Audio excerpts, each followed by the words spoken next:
Padamu negeri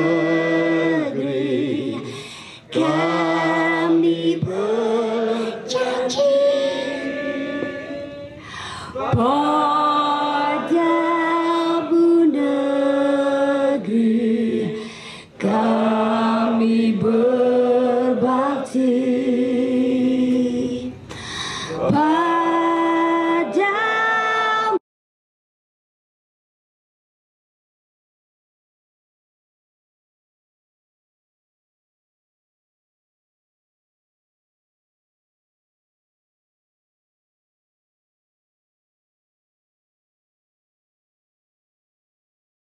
Kamu yang sholat tuh tiap hari itu kamu itu sesat. Buktinya kamu bilang ihdinas siratal mustaqim, karena kamu belum mustaqim, kamu masih sesat. Apa kurang jelas itu? Jelas sekali. Jadi kalau disesatkan orang kayak terus gitu. Baru tahu loh kalau gue sesat, udah lama. Tinggal gitu disesatkan kok sedih. Terus Anda dihalalkan darahnya, kan gitu kan? Ada yang, oh ini halal darahnya, halal darahnya. Dan itu saya ingin memberi peringatan kepada semua orang yang mengatakan ini halal darahnya, ini halal darah itu artinya pantas dibunuh. Saya ingin memberi peringatan kepada mereka. Kapan kamu laksanakan itu? Kalau kamu ngomong terus berpuluh-puluh tahun tanpa satu pun kamu bunuh, Allah marah kepadamu. Kabura maktan indallahi an taqulu ma la taf'alun. Dosa besar bagi orang yang mengatakan sesuatu yang dia tidak lakukan. Jadi mulai hari ini mapping berapa jumlah orang DKI yang halal darahnya, alamatnya dicari, jumlahnya berapa, seluruh Indonesia berapa, di set up, di program, kira-kira butuh berapa puluh tahun untuk membunuh 235 juta orang yang halal darahnya. Ya mas, lagi bendino ngomong halal darahnya gak dipaten-pateni. Gimana sih mas? Nah, kalau memang kamu tidak mampu melaksanakan, mbok meneng cangkemmu iku menengo. Oh ya gak kok lakoni lho, kate lapo sih? Awas nang dipateni tenang wis. Iki lho ana wong Kristen akeh ndek KCI, ya dipateni. Ojo meneh Kristen Islam kene akeh sing halal darah ya. Ana sing sembayange iku gak cocok kalau ngene iki. Sing dirijine gak ono iku mang. Gitu loh. Sing bid'ah sambrek wis kari dipateni. Kan yang bener kan cuman mereka. Ya toh? Kita semua kan enggak bener lah ya wis nang wis. Nah sekarang untuk membunuh itu kan harus ada teknologinya, mau apa, pistol, mau sandet, mau apa lah, di anu dong, diprogram dong, diprogram, gitu loh, nang wes. Setelah itu kan hilang toh, problem Indonesia selesai toh, karena sudah tidak ada penduduknya.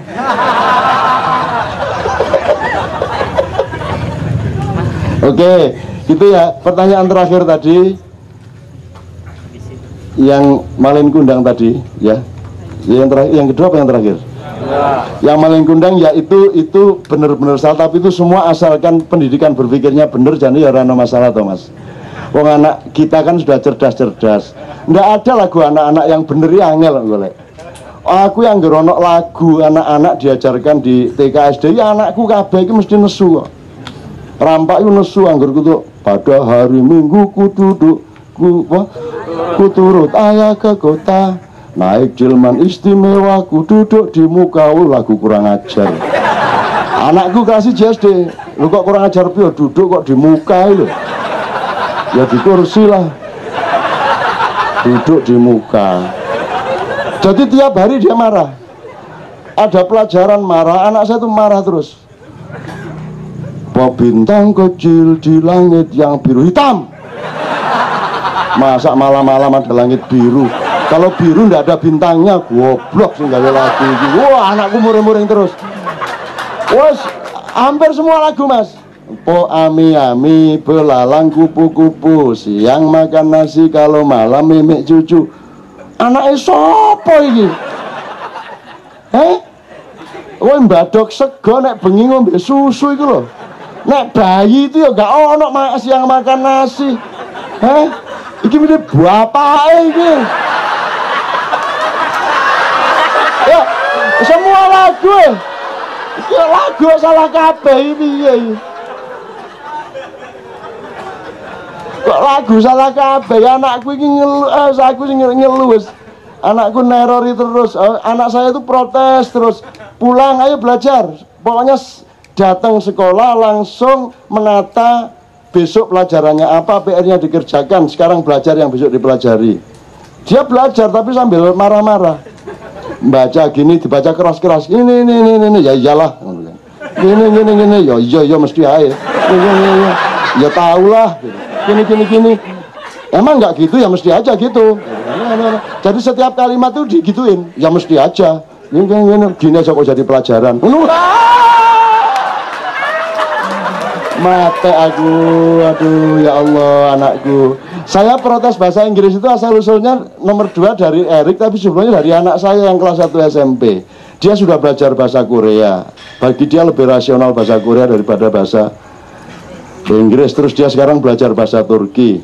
Karena dia terus kritis sama bahasa Inggris. Dia perfect bahasa Inggrisnya. Sudah TOEFL tinggi lah, sudah menurut Sabrang lah ya. Itu sudah bahasa Inggris sangat bagus. Tandanya kalau saya adalah bahwa anak saya bahasa Inggrisnya bagus yang kelas 1 ini, karena dia sudah betul-betul marah kalau mendengar saya berbahasa Inggris. Kalau dulu masih udah nggak usah gitu, sekarang ayah nggak usah bahasa Inggris, jelek. Nah, ya wis. Jadi sekarang saya betul-betul tidak punya kepercayaan diri untuk berbicara bahasa Inggris di depan anak saya. Mangkel aku, jobol. Elek. Wis, anak saya kelas 1 SMP. Sudah bagus bahasa Inggris dan saya betul-betul dilarang. Kemarin tuh saya masih coba sekali-sekali sak kata 2 kata. Please, gitu kan. Ayah, nggak usah bahasa Inggris, jelek. Waduh, yo. Bisa ngomong cara Jawa karaku, ya jangan cara Jawa aku ya ra iso deh ngomong ini. Nah, gitu teman sekalian. Jadi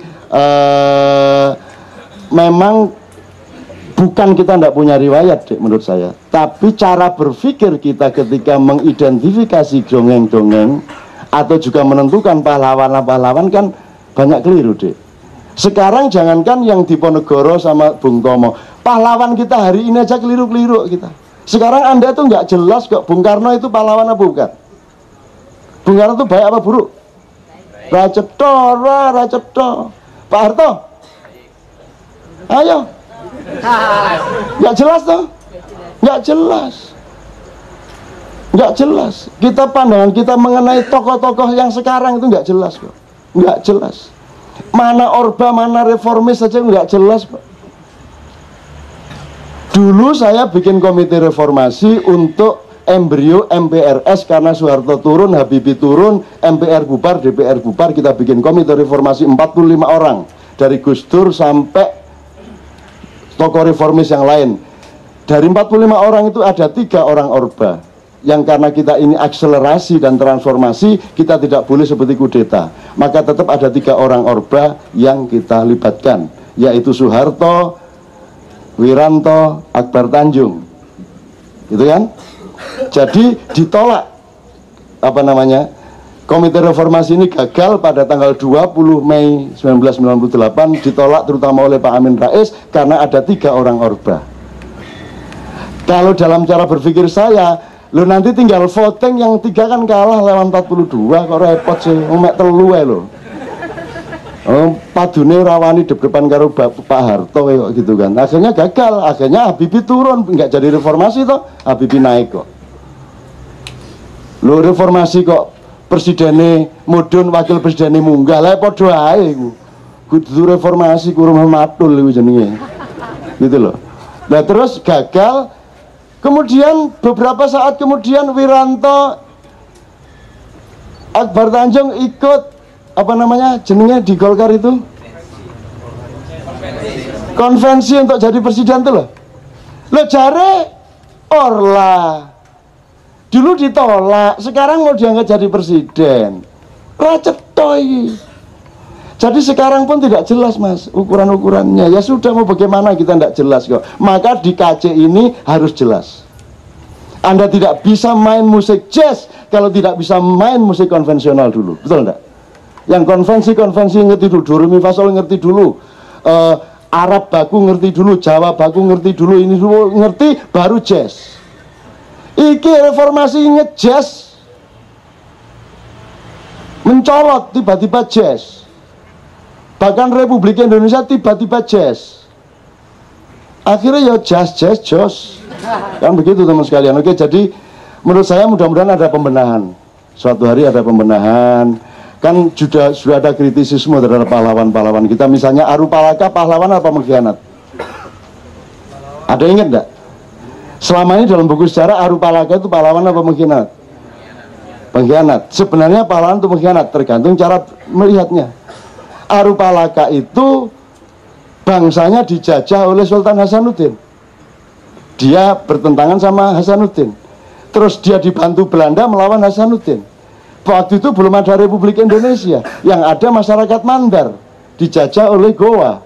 Kan begitu? Betul enggak? Pahlawan bukan Arupalaka. Bahwa sama Belanda lah, sakarpe dia dibantu siapa aja, belum ada Indonesia. Waktu itu justru yang sekarang kita pahlawakan waktu itu penjajah. Jadi semua enggak mesti. Menurut saya KHC ini di samping kalau ada waktu memang kita coba lakukan pembenahan dan refreshing berpikir yang benar mengenai pahlawan. Kalau kita universalkan aja lah, sudahlah pokoknya mulai hari ini kita benar berpikirnya. Udah itu sudah lumayan. Jadi orang Sunda nggak usah benci sama orang Jawa. Di Jombang nanti saya usulkan dibikin ada jalan Siliwangi deh. Jalan Sopo. Jadi jalan Gajah Mata, jalan Mojopahit ya dibikin di Bandung apa di mana gitu loh. Di Surabaya sudah ada kok jalan Siliwangi kok, enggak ada masalah kok. Orang Sunda masa marah terus sama orang Jawa sampai akhirat kan enggak lucu. Hanya karena Gajah Mada melanggar aturan Mojopahit sendiri, mencegat rombongan Prabu Siliwangi di jalan, sehingga terjadi perang bubat.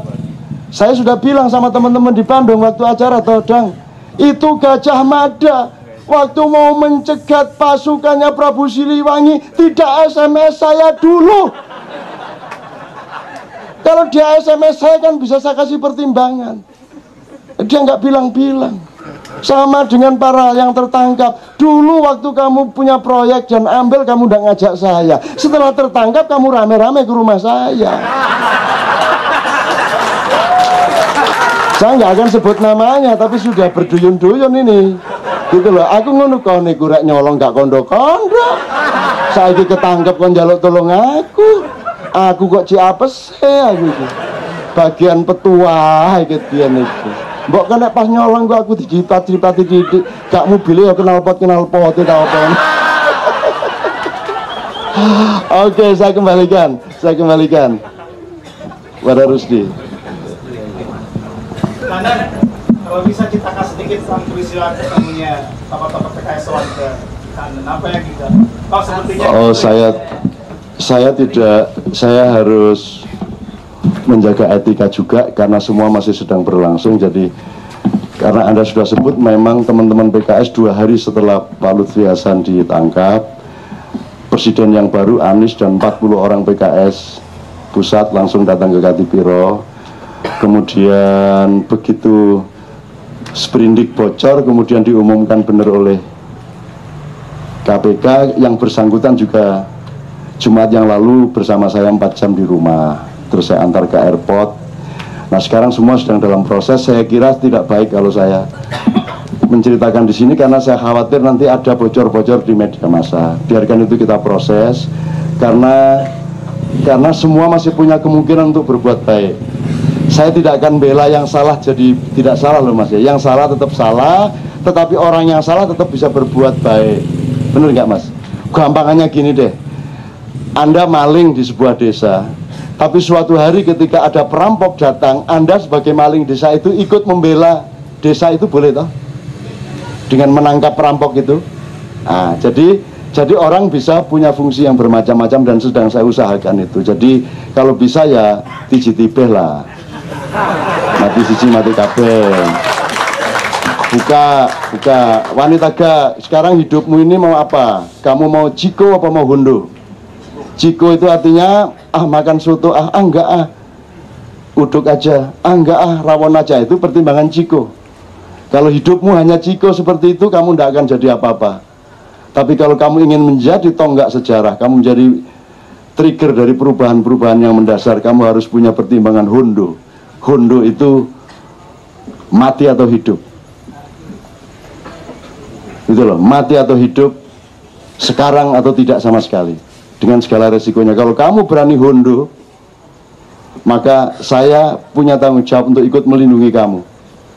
Dari peracunan minuman dan makanan, perlindungan di rumahmu, perlindungan semua saudara-saudaramu, saya akan ikut kerahkan keamanan untuk, dan saya akan investigasi siapa aja terorisnya, akan saya cari dan sedang saya cari siapa yang menteror kamu. Gitu loh, saya akan ikut bertanggung jawab terhadap, asal kamu mau menjadi trigger sejarah, kamu buka yang kamu tahu itu. Bertahap, taktis, strategis. Gitu. Sementara KPK-nya juga kita dorong-dorong terus, gitu loh. Nah teman-teman sekalian, gini ini kan masih dalam medan perang kan, tidak mungkin saya hanya ngomong prinsipnya, tidak mungkin saya ngomong apa namanya detail-detailnya, tapi ngerti maksud saya ya. Apa hondo, apa Ciko, ya mbu aku pokoknya ngerti ini nggak kata-kata ngono iku. Kesalahanmu dewe kon percaya.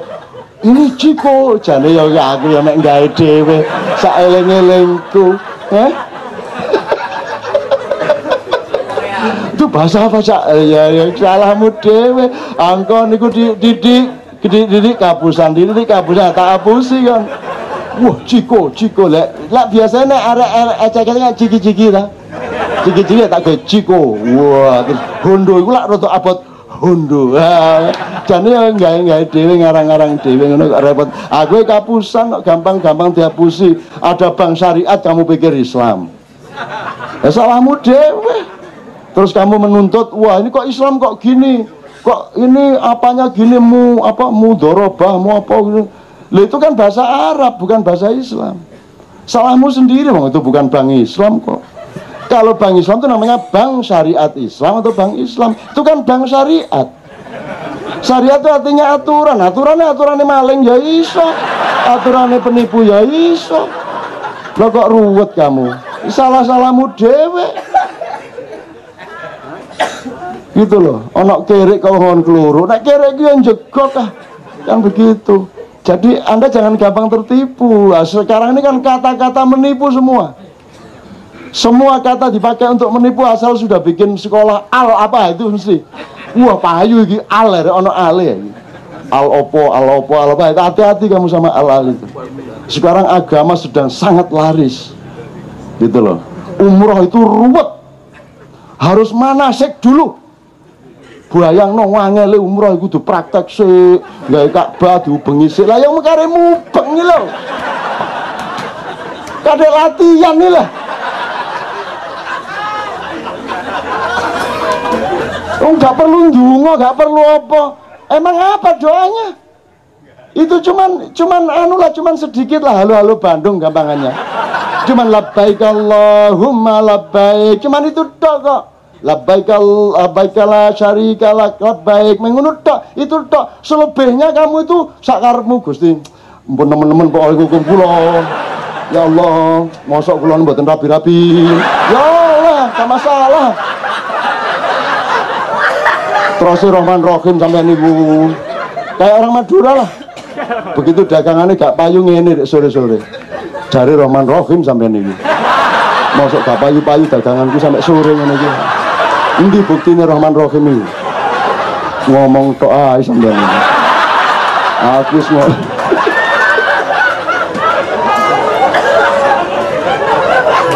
itu saya cerita-cerita gitu wah pokoknya orang Arab campur Madura lebih sadis lagi. Begitu ndak kabul diancam. Kalau ndak hari ini ndak laku saya judi aja.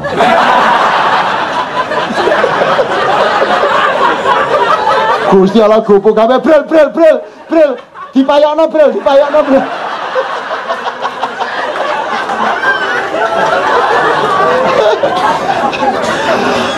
orang Madura kok sama Tuhan tuh ya dimainin tuh dia mainin Tuhan ya Allah. Jadi Orang Madura itu berani sama laut, takut sama udara toh? Betul toh? Punya pengalaman laut, enggak punya pengalaman udara. Kok dadi menwa? Terus ada latihan terjun payung, mate saya, ya Allah. Aduh. Jadi waktu baris ini, ya Allah, ya Allah. Kalau engkau selamatkan lagi saya sampai di bumi, saya beli PT, ya Allah. Untuk syukuran. Akhirnya didorong masuk pesawat, lihat di jendela, take off, ya bum, ya Allah. Wedus. Naik, negosiasi naik. Dari nyembelih ayam dinaikin, nyogok Tuhan dengan kambing. Makin naik lagi di atas awan, sapi.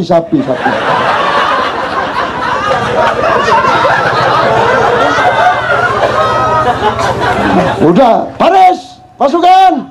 Akhirnya baris depan pintu disorong. Sapi. Disorong, set, 3 sapi, terjun. Jadi janji nyembelih 3 sapi kalau selamat sampai di bumi. Alhamdulillah dia masih sadar untuk ngelepas ininya. Layar terbuka, dia terjun dengan tenang sampai di bumi. Dibuang ini apa namanya? Parasit menggerik. Mas yo saya ndak beli sapi kate lapo sampean.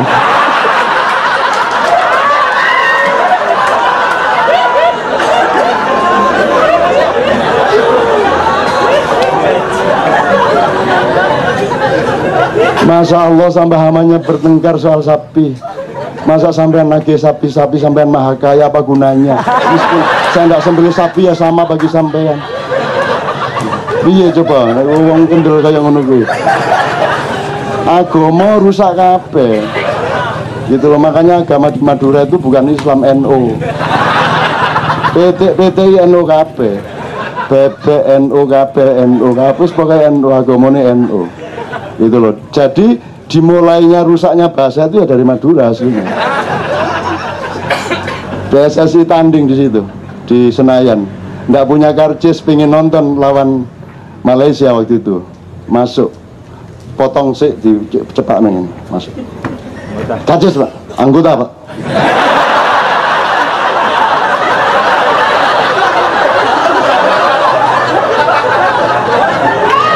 Masuk pintu kedua, karcis anggota.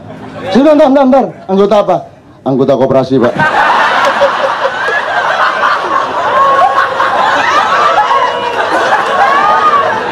Sing salah kan penjaganya toh. Ngomong anggota dia asosiasikan ke anggota TNI. Ya salahmu dewe, aku cuma ngomong anggota kok. Aduh Gusti Pangeran, mudah-mudahan pikiran Anda sekarang tidak ada ruwet-ruwetnya, fresh, badan Anda sehat. Bener-bener ada masalah apapun yang penting beres di pikiran. Kalau hati jangan ikut-ikut. Hati itu diem aja sama Allah, bertapa saja. Jangan ngenang hancur kamu. Pikirannya bener, hatinya bertapa, selesai masalah. Perkara nggak bisa melaksanakan, biasa nggak bisa melaksanakan. Kebanyakan Nabi nggak bisa melaksanakan juga kok. Nabi Yahya dibunuh kok. Nabi Musa pusing sendiri sampai dikejar Fir'aun kok.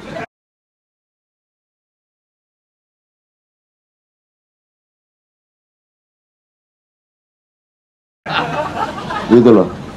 Itu pun terus dikasih kemurahan, dikasih kesaktian bisa membelah laut. Tapi Nabi Musa ndak GR. Ya matur nuwun. Sampean gak iki, tapi kan terus orang Musa sakti loh, jari sopo sakti. Lu tongkatnya sakti, jari sopo tongkat sakti. Lah itu bisa membelah laut itu lak mang dikongkon. Menekon ngene meneh agak belah digorone. Siapa bilang sakti? Ndak ada sakti kalau dikaji sederhana. La haula wala quwata illa billah. Jadi kalau ada sesuatu yang tidak mampu kamu jawab, bergembiralah karena itu urusan Allah dan kamu tinggal minta kepada Allah. Seperti orang Madura, ya Allah. Itu ya.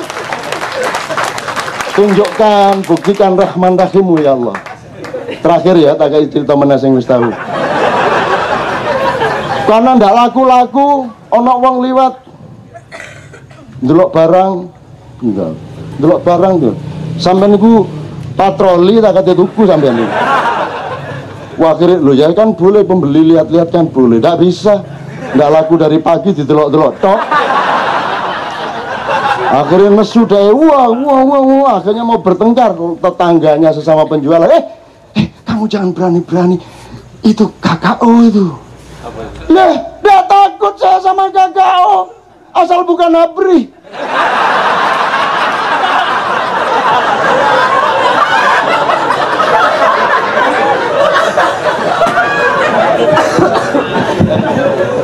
Oke,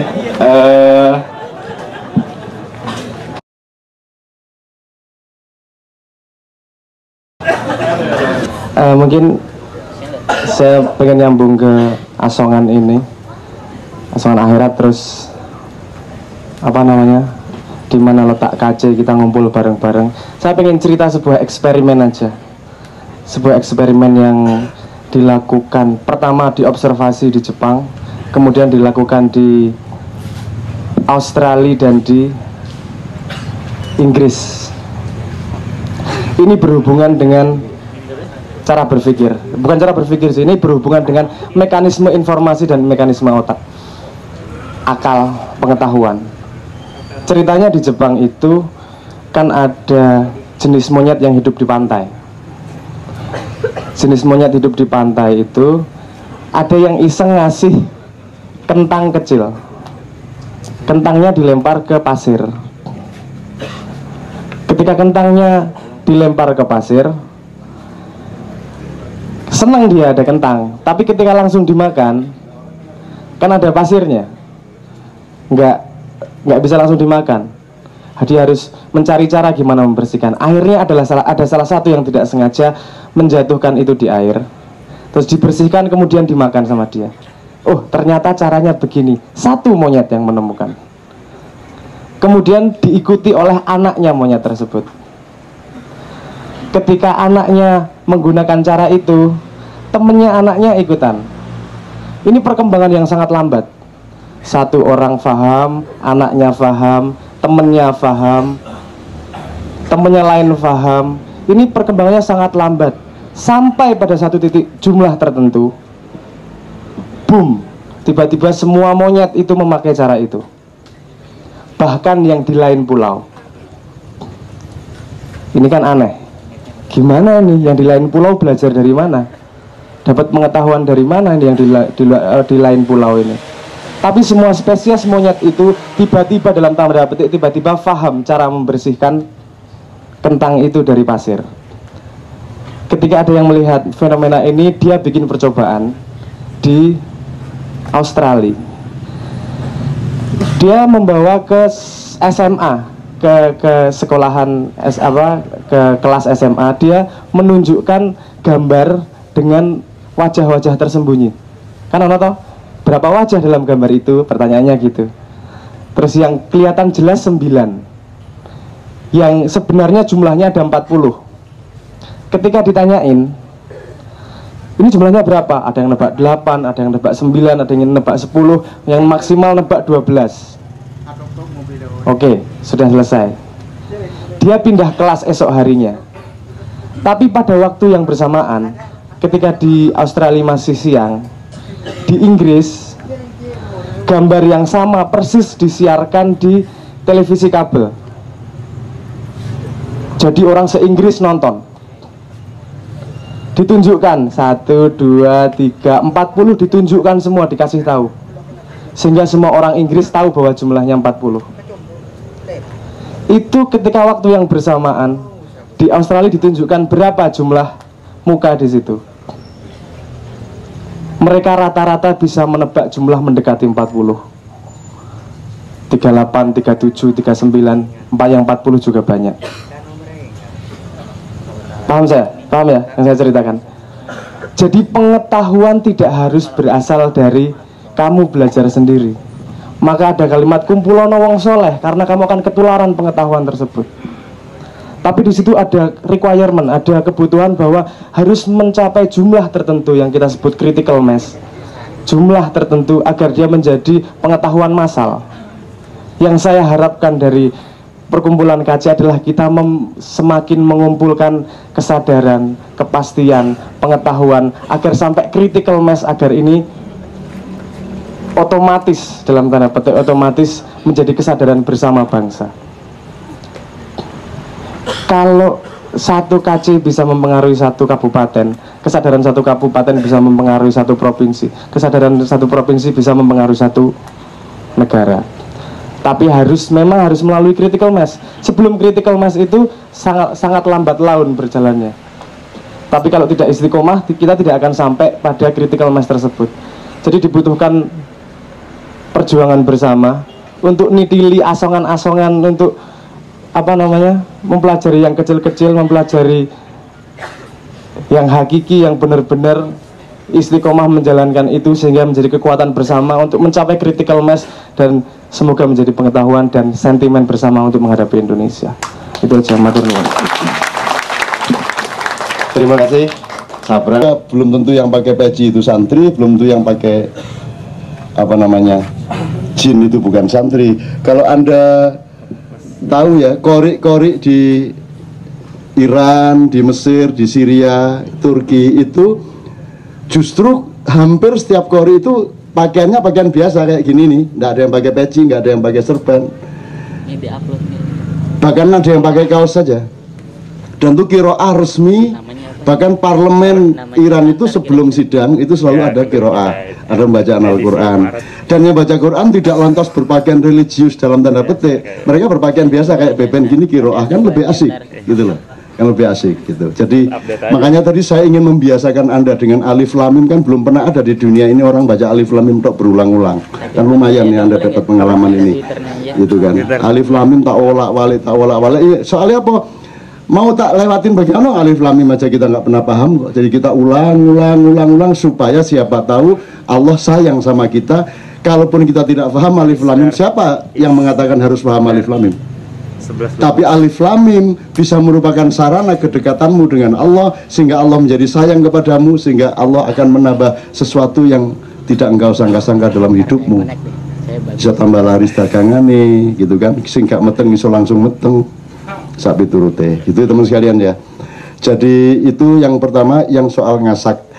Nah Anda ini memang orang ngasak, dan orang yang panen itu insya Allah nanti adalah orang yang mengaku dirinya ngasak, bukan orang yang merasa dirinya panen.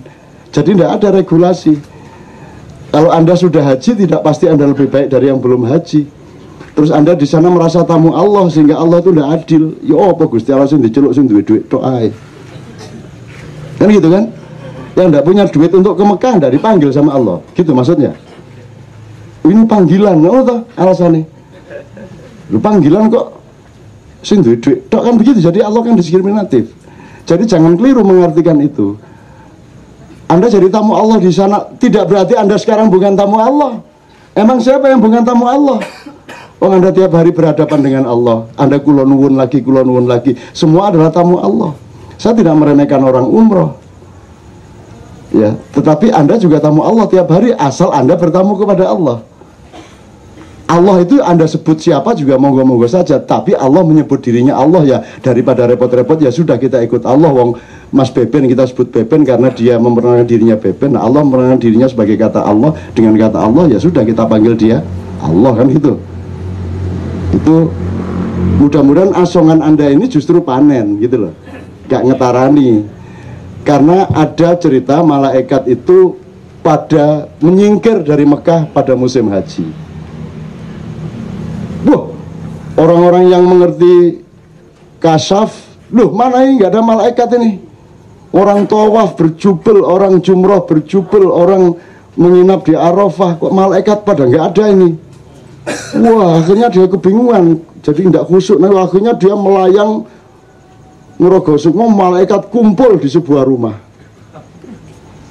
Orangnya itu jelek, nggak dikenal sebagai orang yang rajin secara keagamaan. Ternyata dikerubungi malaikat. Kenapa? Karena dia ini sudah tinggal bayar biaya naik haji. Tiba-tiba 10 menit sebelum dia berangkat datang orang temannya yang sangat butuh duit karena istrinya kecelakaan. Dan duit istrinya kecelakaan harus di rumah sakit, harus operasi segala macam, biaya sangat mahal. Si orang yang mau bayar naik haji ini langsung kasih duitnya. Saya tanya sama Anda, lebih haji mana orang ini yang tidak berangkat haji ini karena duitnya dipinjemin, dikasih ke temannya, atau yang punya duit naik haji ke sana? Yang pinjemin. Nah, tapi jangan bilang-bilang sama debat. Ini pemahaman pribadi. Jadi Anda jangan minder lah. Saya juga tidak minder. Saya juga tidak sombong, tapi saya juga tidak inferior. Anda juga begitu. Soal kedekatan sama Allah itu rahasia masing-masing orang. Setiap orang mendekat kepada Allah dengan dirinya dan rahasianya sendiri. Tidak ada yang bisa ngeklaim siapapun. Jadi salah kalau ada orang menuding-nuding, mengkategorikan, menyusun-nyusun, wah kalau ini santri, ini abangan, jari sopo, kon roto kondi kon.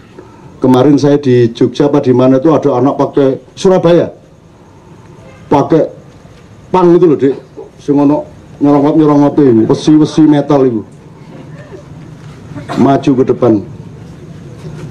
Di dalam kitab Alfiyah,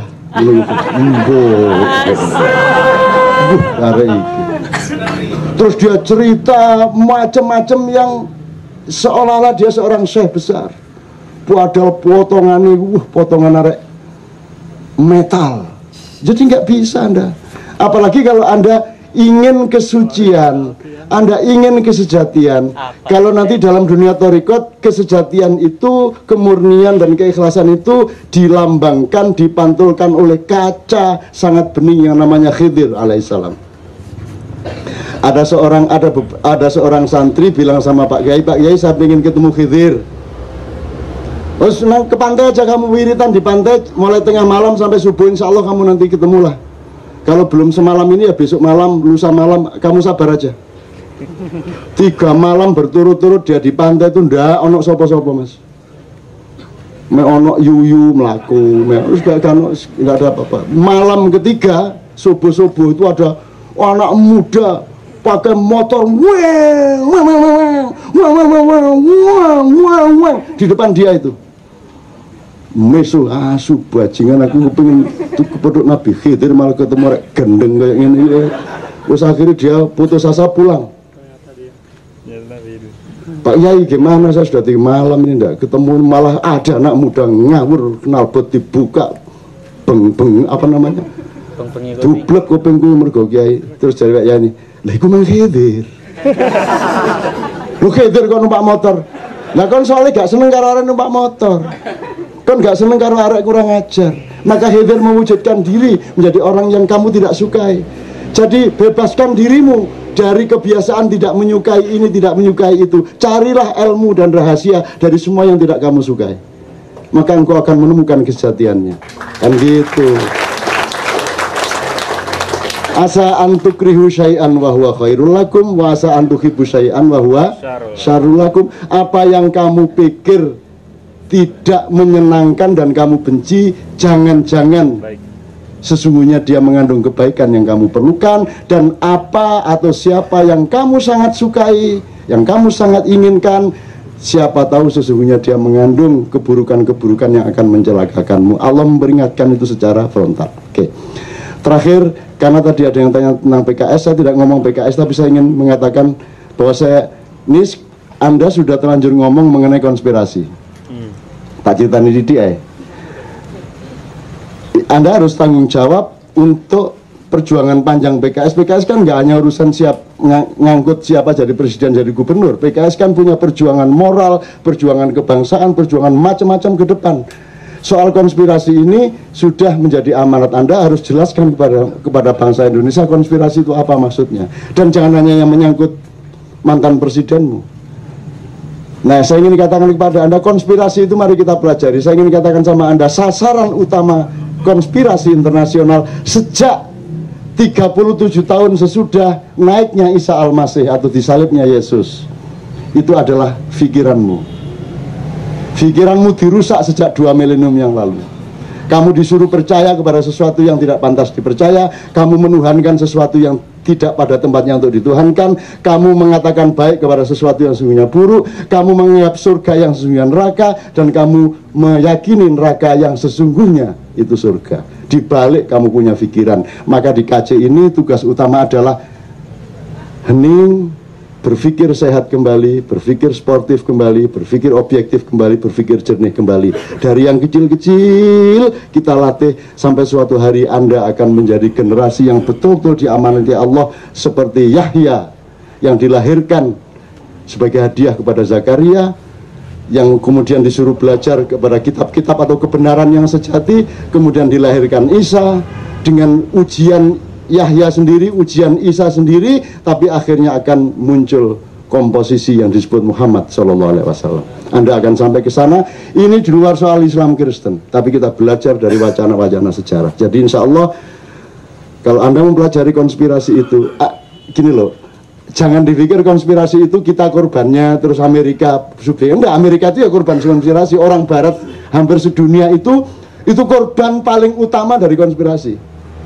Saya nggak usah jelaskan sekarang, kapan-kapan aja. Itu korban paling utama. Kalau Anda ini agak sukar sebenarnya dipengaruhi konspirasi, wong gendeng kabeh kok. Gak cetha pikirannya. Kalau yang gampang dihapus itu kan yang jelas ke utara terus dibelokin ke barat. Anda ini kan tidak jelas ke utara, kok kadang-kadang menggok ngidul, kadang-kadang balik ngetan kan. Kalau anda ini kan bangsa yang sangat membingungkan. Sehingga konspirasi itu berlaku sebentar di sini, setelah itu kacau lagi, kan gitu. Jadi percayalah bahwa Anda itu bangsa yang punya ketangguhan justru karena Anda tidak jelas itu. Kalau ada sosok jelas menjadi sasaran tembak, dia bisa ditembak. Tapi Anda adalah sasaran yang tidak jelas. Bagus lah. Kata ketembak padahal gak.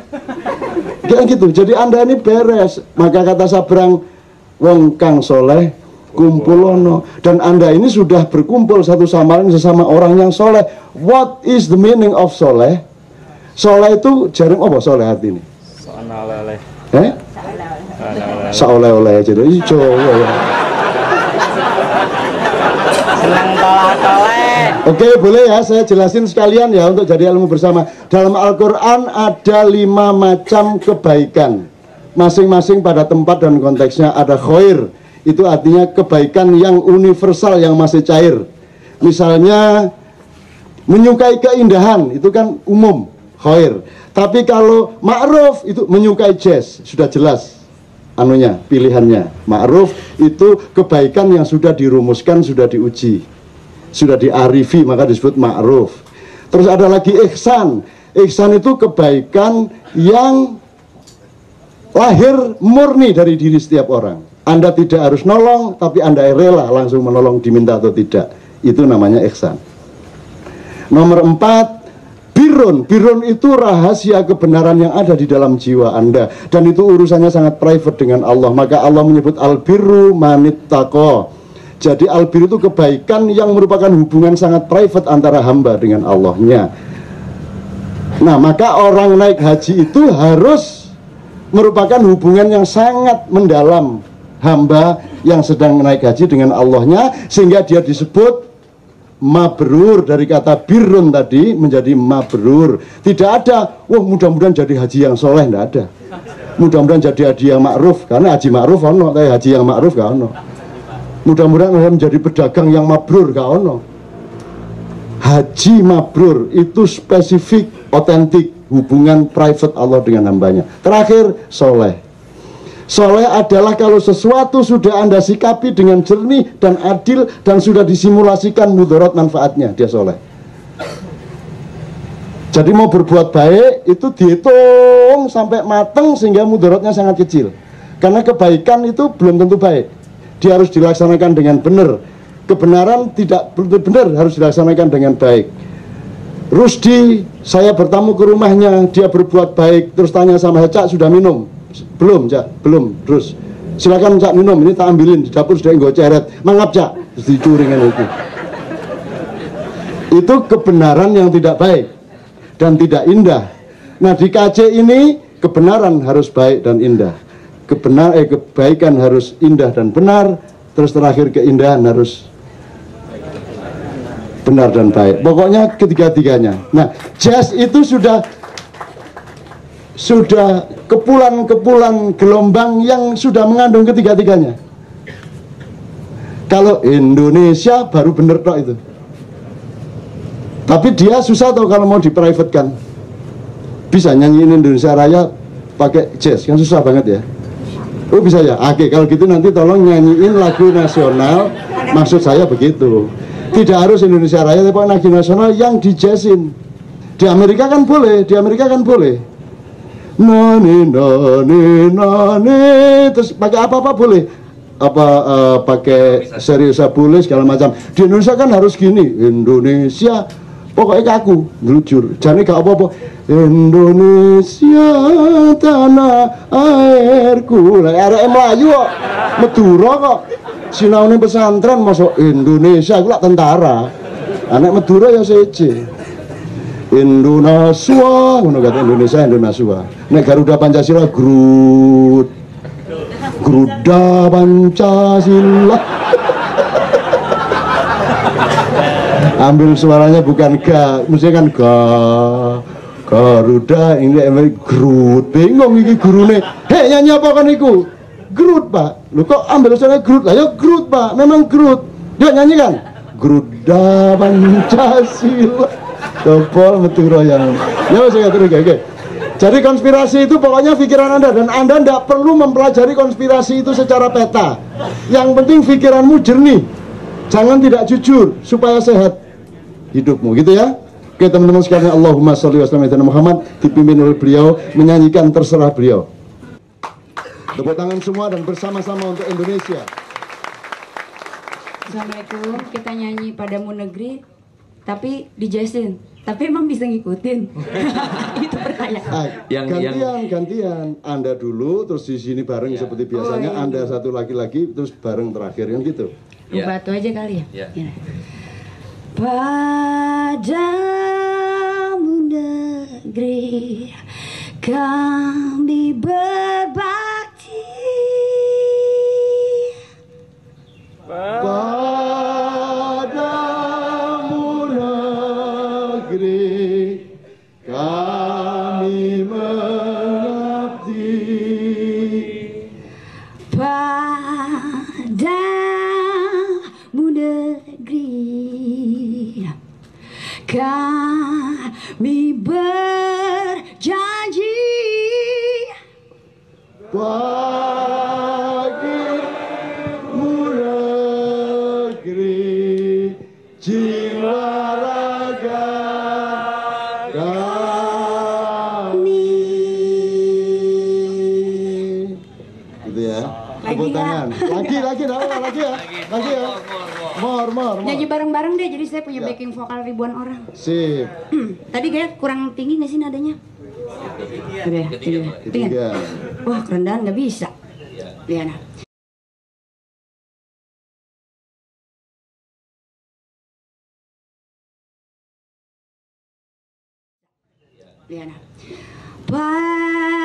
Padamu negeri kami berjanji.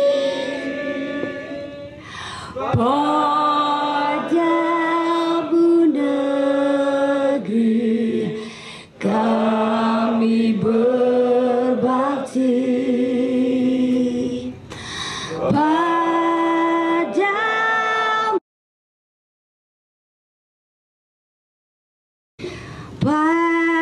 Padamu negeri kami berjanji. Padamu negeri kami berbakti. Padamu negeri kami berbakti. Bagimu negeri jiwa raga